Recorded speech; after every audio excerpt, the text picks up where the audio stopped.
Hello, everybody. My name is Blythe Baird. Thank you so much for the introduction. I say it to the door.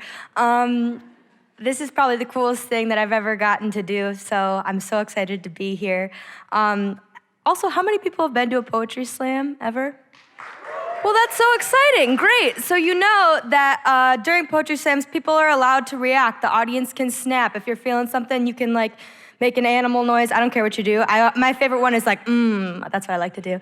But yeah, so if you want to do that, that's super cool. If not, I also won't be offended. But I have 3 poems for you today, and I'm really excited to do them because as a young woman, I don't often get to feel powerful.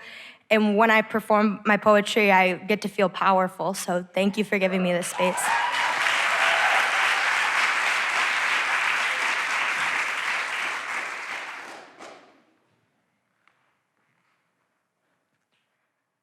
Pocket-sized feminism. The only other girl at the party is ranting about feminism. The audience, a sea of rape jokes and snapbacks and styrofoam cups, and me. They gawk at her mouth like it is a drain clogged with too many opinions. I shoot her an empathetic glance and say nothing. This house is for wallpaper women. What good is wallpaper that speaks? I want to stand up, but if I do, whose coffee table silence will these boys rest their feet on? These boys. I want to stand up, but if I do, what if someone takes my spot? I want to stand up, but if I do, what if everyone notices I've been sitting this whole time? I'm ashamed of keeping my feminism in my pocket until it is convenient not to, like at poetry slams or women's studies classes. There are days I want people to like me more than I want to change the world. Once, I forgave a predator because I was afraid to start drama in our friend group. 2 weeks later, he assaulted someone else. I am still carrying the guilt in my purse.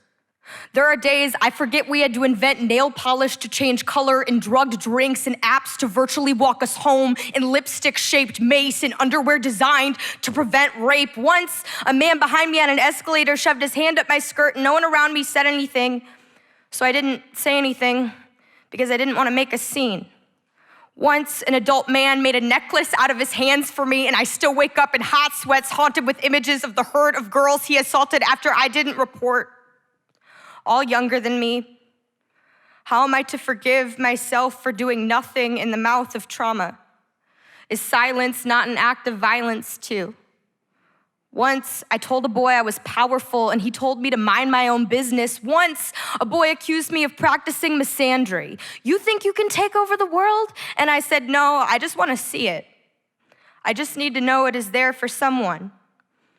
Once, my dad informed me sexism is dead and reminded me to always carry pepper spray in the same breath. We accept this state of constant fear as just another component of being a girl. We text each other when we get home safe, and it does not occur to us that not all of our guy friends have to do the same.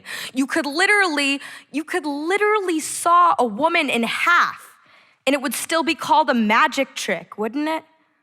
That's why you invited us here, isn't it? Because there is no show without a beautiful assistant. We are surrounded by boys who hang up our naked posters and fantasize about choking us and watch movies we get murdered in. We are the daughters of men who warned us about the news and the missing girls on the milk carton and the sharp edge of the world. They begged us to be careful, to be safe, then told our brothers to go out and play. Thank you.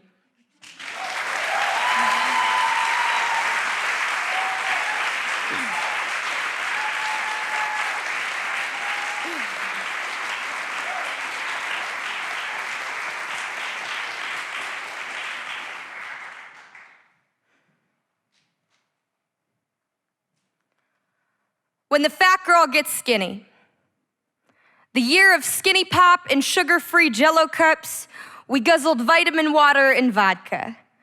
Toasting to high school and survival, complimenting each other's collarbones. Trying diets we found on the internet, menthol cigarettes, eating in front of a mirror, donating blood. Replacing meals with other practical hobbies like making flower crowns or fainting. Wondering why I haven't had my period in months. Why breakfast tastes like giving up.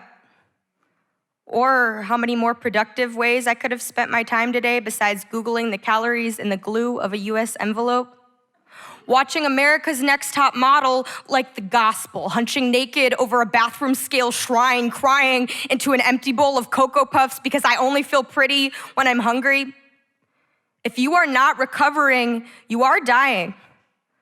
By the time I was 16, I had already experienced being clinically overweight, underweight, and obese. As a child, fat was the first word people used to describe me, which didn't offend me, until I found out it was supposed to. When I lost weight, my dad was so proud he started carrying my before and after photo in his wallet. So relieved he could stop worrying about me getting diabetes, he saw a program on the news about the epidemic with obesity. Says he is just so glad to finally see me taking care of myself. If you develop an eating disorder when you are already thin to begin with, you go to the hospital. If you develop an eating disorder when you are not thin to begin with, you are a success story. So when I evaporated, of course, everyone congratulated me on getting healthy. Girls at school who never spoke to me before stop me in the hallway to ask how I did it. I say, I am sick. They say, no, you're an inspiration. How could I not fall in love with my illness? With becoming the kind of silhouette people are supposed to fall in love with? Why would I ever want to stop being hungry when anorexia was the most interesting thing about me? So how lucky it is now to be boring. The way not going to the hospital is boring. The way looking at an apple and seeing only an apple, not 60 or half an hour of sit-ups is boring. My story may not be as exciting as it used to, but at least there is nothing left to count. The calculator in my head finally stopped. I used to love the feeling of drinking water on an empty stomach, waiting for the coolness to slip all the way down and land in the well. Not obsessed with being empty, but afraid of being full. I used to take pride in being able to feel cold in a warm room. Now, I am proud I have stopped seeking revenge on this body. This was the year of eating when I was hungry without punishing myself, and I know it sounds ridiculous, but that shit is hard. When I was little, someone asked me what I wanted to be when I grew up, and I said, small? Thank you.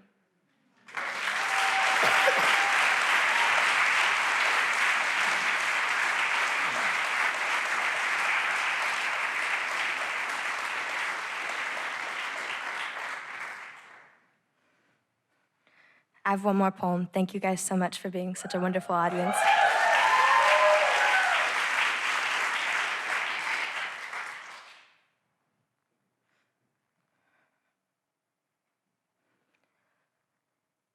Perhaps this body belongs to the first time I was raped. And I think about how fucked up it is to begin a sentence with the first time I was raped, and how when I talk to other women about this, it almost seems like it's not even if you've been assaulted, but when. See, women have so much in common, such as loving Zumba, being interrupted, experiencing violence. And when another male friend turns out to be a rapist, the same male friend who wore feminism across his chest like a pageant sash, I cannot help but remember meeting him at a sexual violence prevention rally, and the disappointing irony. And when another male friend who identifies as a feminist gives himself permission to make a rape joke and has the nerve to call it reclamatory, never mind that the joke just validated the actions of the silent predator sitting next to him, never mind that the joke just made a survivor across from him relive what was likely the worst thing to ever happen to them, and you men who pose as activists scratch your head, wonder why women are so terrified to report, while you shrug your shoulders and make our trauma into your victory lap the reason you fist bumped your friends over craft beers at the bar. How could I expect this body to be perfect for anything but the punchline? And if I do not laugh, I am no longer the cool girl, but the one who cannot take a joke. I have run out of compassion for wolves. I have run out of compassion for anyone who isn't outraged. I ran and this stubborn body followed. I am the opposite of forgiveness. I am all rage and shriek and flame. Outside of the women's freshman dormitory at Yale, fraternity pledges chanted, no means yes, yes means anal. I fuck dead women and fill them with my semen. A woman is found unconscious behind a dumpster, pine needles in her hair, naked, wounded, violated by a star Stanford athlete. Meanwhile, the press is more concerned with how this experience has taken away her assailant's appetite.